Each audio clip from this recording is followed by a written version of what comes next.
আসসালামু আলাইকুম। আজকে আমি নতুন আরও রেসিপি নিয়ে চলে আসলাম। আমি আজকে ভীষণ সুস্বাদু করে 3 রকমের মিষ্টি বানিয়ে দেখাবো। এই মিষ্টিগুলো এতটাই টেস্টি হবে আর 3 রেসিপি সম্পূর্ণ ইউনিক। খেতে হবে দারুণ মজার। যে কেউ খুব সহজে বানিয়ে নিতে পারবেন। আশা করছি ভালো লাগবে। ভালো লাগলে লাইক, কমেন্ট, শেয়ার করে দিবেন। তাহলে চলুন বেশি কথা না বাড়িয়ে শুরু করি। পাউরুটি দিয়ে অসম্ভব স্বাদের মিষ্টি বানিয়ে দেখাবো। এই মিষ্টিগুলো মুখে দেওয়ার সাথে সাথে মিলিয়ে যাবে, অনেক টেস্টি। আশা করছি আপনাদের সবারই ভালো লাগবে। ভালো লাগলে লাইক, কমেন্ট, শেয়ার করে দেবেন। তাহলে চলুন বেশি কথা না বাড়িয়ে শুরু করি। প্রথমে এখানে আমি কয়েক পিস পাউরুটি নিয়েছি, বড় সাইজের পাউরুটি। এই পাউরুটির সাইডের যে ব্রাউন কালার অংশগুলো, এগুলো একটা নাইফ দিয়ে কেটে বাদ দিয়ে দিচ্ছি। এগুলো পরে আমি ব্যবহার করব, ব্রেড স্কাম তৈরি করে নিব। আপনারা পাউরুটির যে পরিমাণে মিষ্টি বানাবেন সেই পরিমাণে নেবেন। সবগুলো আমি ব্রাউন কালার অংশগুলো কেটে বাদ দিয়ে দিচ্ছি। সবগুলো আমি ব্রাউন কালার অংশগুলো কেটে বাদ দিয়ে দিলাম। এখন আমি এগুলো এক সাইডে রেখে দিচ্ছি। তারপরে চুলে একটা প্যান বসিয়ে দিয়েছি, দিয়ে দিচ্ছি লিকুইড দুধ 2 কাপ। এখন আমি নেড়েচেড়ে জাল করে বলক তুলে নিব। ভালোভাবে বলক চলে আসলেই এর মধ্যে পাউরুটিগুলো দিয়ে দিতে হবে। চুলার আঁচ এই সময় কিন্তু লো আঁচে রেখেছি।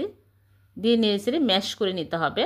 তারপরে এর মধ্যে আমি বাইন্ডিংয়ের জন্য দিয়ে দিচ্ছি 1 টেবিল চামচ সুজি।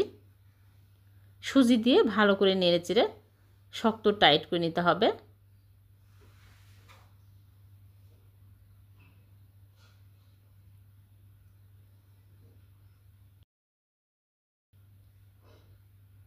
এখন এর মধ্যে দিয়ে দিচ্ছি ঘি 1 চামচ। ঘি দিলে মিষ্টি ফ্লেভারটা অনেক ভালো আসে। যে কোনো মিষ্টি আইটেমে ঘি দিবেন, দেখবেন খেতে কিন্তু দারুণ মজার হয়, টেস্ট দ্বিগুণ বেড়ে যায়। এখন চুলা থেকে নামিয়ে আমি প্লেটে ঢেলে ঠান্ডা করে নিব। ভালোভাবে ঠান্ডা হয়ে আসলেই দিয়ে দিচ্ছি 2 চামচ গুঁড়া দুধ। গুঁড়া দুধ দিলে আরও টেস্টি হবে, এর জন্য দিয়ে দিলাম। দিয়ে ভালো করে মাখিয়ে একটা স্মুথ ডো তৈরি করে নিতে হবে।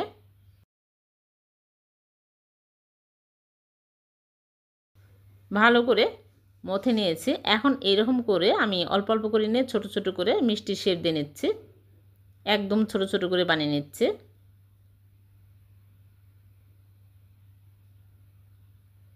সবগুলো মিষ্টি আমি এইরকম করে বানিয়ে নিব। খুবই সুস্বাদু এই মিষ্টিগুলো। সবগুলো মিষ্টি আমি বানিয়ে নিয়েছি। এখন এই মিষ্টিগুলো এক সাইডে রেখে দিব, দিয়ে মালাই তৈরি করব। এর জন্য চুলে একটা প্যান বসিয়ে প্যানটা ভালোভাবে গরম করে নিয়েছি। দিয়ে দিলাম চিনি 2 টেবিল চামচ। চিনি দিয়ে আমি নেড়েচেড়ে নিব। নেড়েচেড়ে চিনি গলে আসলেই এর মধ্যে দিয়ে দিব লিকুইড দুধ। অনেক সুন্দর কালার আসছে। এখন আমি 3 কাপ লিকুইড দুধ দিয়ে দিলাম। দিয়ে নেড়েচেড়ে ভালোভাবে ক্যারামেলের সাথে মিক্স করে বলক তুলে নিব। তারপরে চিনি দিয়ে দিচ্ছি হাফ কাপের একটু কম। চিনি কমিয়ে বাড়িয়ে অ্যাড করতে পারবেন, যে যেরকম মিষ্টি পছন্দ করেন। আর চিনির পরিবর্তে কনডেন্স মিল্কও দেওয়া যাবে হাফ কাপ। এখন আমি মিষ্টিগুলো দিয়ে দিচ্ছি। মিষ্টিগুলো দিয়ে কিন্তু বেশি জাল করার প্রয়োজন নাই, জাস্ট একটা বলক উঠলেই হয়ে যাবে। যেহেতু অনেক নরম মিষ্টি, পাউরুটি মিষ্টিগুলো বেশি জাল করে গলিয়ে ফেলার প্রয়োজন নাই। ভালোভাবে বলক চলে আসছে। এখন মিষ্টিগুলো চুলা থেকে নামিয়ে ঢেকে রেখে দেবো সারা রাত। 2-3 ঘন্টা পরেও খাওয়া যাবে। পরের দিন সকালে ফিরে আসলাম। দেখুন মিষ্টিগুলো দেখতে কতটাই ইয়ামি হয়েছে, অনেক মজার এই মিষ্টিগুলো। এখন আমি সার্ভ করে নিচ্ছি। হয়ে গেল ভীষণ সুস্বাদু পাউরুটির মিষ্টি। দেখুন কতটা লোভনীয় হয়েছে দেখতে। মুখে দেওয়ার সাথে সাথে এই মিষ্টিগুলো গলে যাবে, এতটাই টেস্টি হয়, একদম নরম তুলতুলে। আমি কেটে দেখাচ্ছি। এভাবে বানিয়ে দেখবেন, পাউরুটির মিষ্টিগুলো খুবই টেস্টি হয়।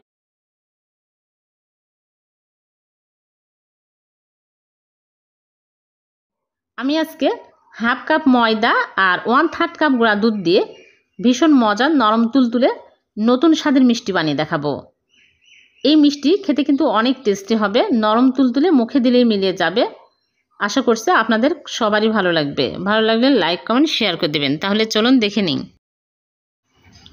প্রথমে একটা বোলের মধ্যে নিয়ে নিচ্ছি ময়দা হাফ কাপ। ময়দার পরিবর্তে আটাও নেওয়া যাবে। আর দিয়ে দিচ্ছি গুঁড়া দুধ 1/3 কাপ। এখানে আমি ফুল ক্রিম গুঁড়া দুধ নিয়েছি। আর বেকিং পাউডার দিয়ে দিচ্ছি হাফ চামচ। উঁচু করে দেওয়া যাবে না, সমান করে দিতে হবে। আর তেল দিয়ে দিচ্ছি 1 টেবিল চামচ। এখন ভালো করে মিক্স করে নিব। তেলের পরিবর্তে আপনারা চাইলে ঘি বাটারও দিতে পারবেন। একটু সময় নিয়ে ভালো করে ঘষে ঘষে মিক্স করে নিতে হবে। তারপরে এখানে নিয়েছি লিকুইড দুধ। এই দুধ আগে জাল দিয়ে নরমাল করে নিয়েছি, গরম দুধ কিন্তু দেওয়া যাবে না। এখন আমি অল্প অল্প করে দিয়ে সফট একটা ডো তৈরি করে নিব। এই ডো শক্ত করা যাবে না, সফট করে করে নিতে হবে, পরে শক্ত হয়ে যায়। আর এখানে সামান্য পরিমাণে দুধ লেগেছে, এরকম একটা ডো তৈরি করে নিতে হবে। এখন একটা বোর্ডের উপরে নিয়ে এইরকম করে লম্বা করে নিচ্ছি, হাত দিয়ে সমান করে লম্বা করে নিতে হবে। বেশি মোটাও হবে না, বেশি পাতলাও হবে না, মিডিয়াম করে এরকম করে লম্বা করে নিয়েছি। এখন একটা নাইফ দিয়ে আমি এইরকম করে পাতলা পাতলা করে কেটে নিচ্ছি লম্বা করে।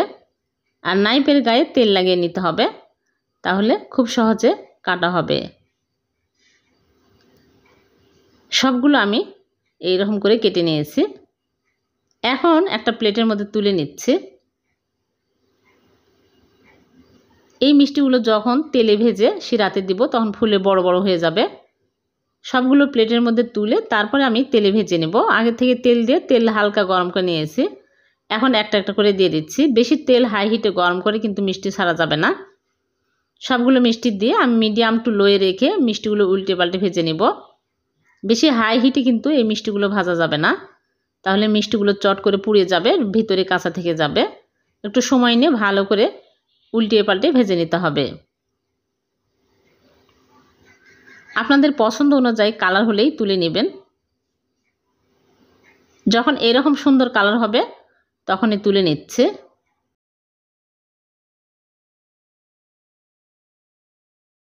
সবগুলো মিষ্টি আমি ভেজে তুলে নিব। তারপর এই মিষ্টিগুলো আমি ঠান্ডা করে নিব, এক সাইডে রেখে দিচ্ছি ঠান্ডা হওয়ার জন্য। আর এদিকে আমি চিনি শিরা তৈরি করব, এর জন্য চুলায় প্যান বসিয়ে দিয়ে দিচ্ছি চিনি 1 কাপ আর পানি দিয়ে দিচ্ছি 2 কাপ।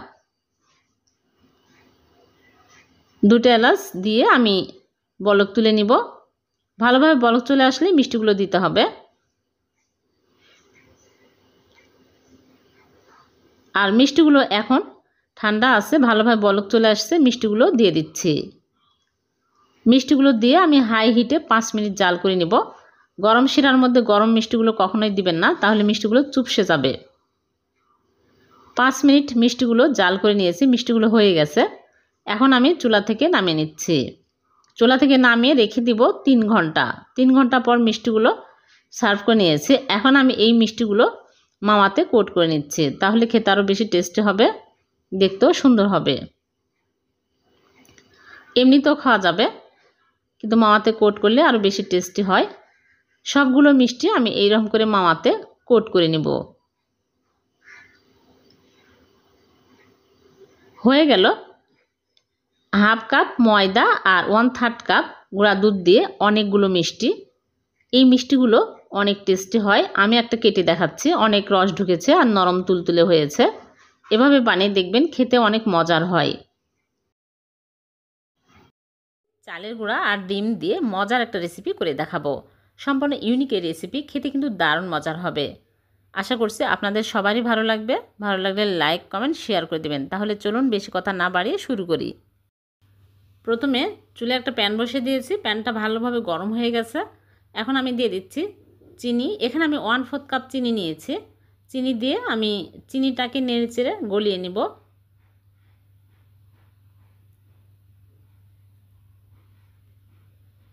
চিনি যখন ভালোভাবে গলে আসবে, সুন্দর কালার আসবে, তখন এর মধ্যে আমি দিয়ে দিব পানি।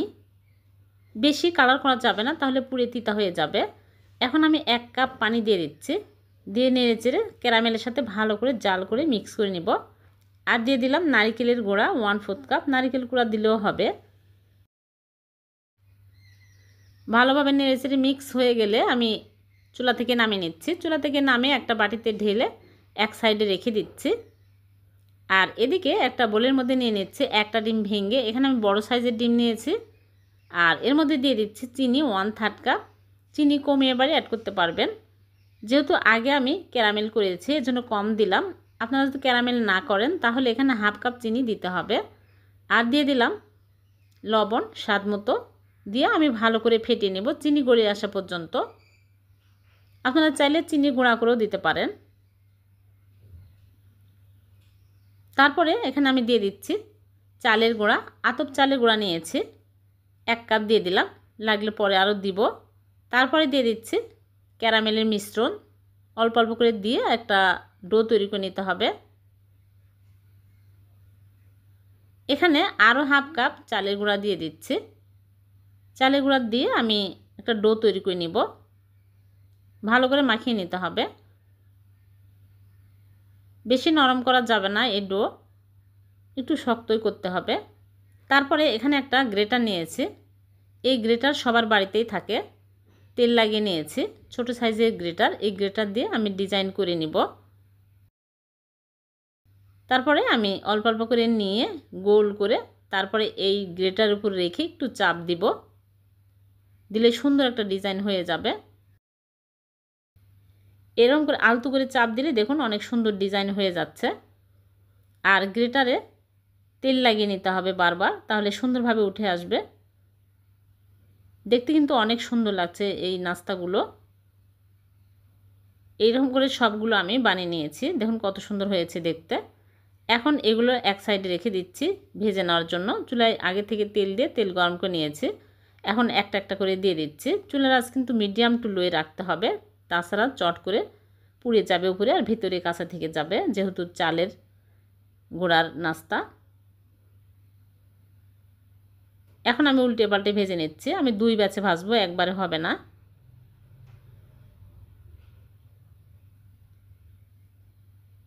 একটু সময় নিয়ে ভালো করে ভেজে নেবেন, তাহলে ভিতর পর্যন্ত ভালোভাবে ভাজা হবে। আর এগুলো কিন্তু স্টোর করে অনেক দিন পর্যন্ত রাখা যায়। যখন এরকম কালার হবে তখনই তুলে নিতে হবে।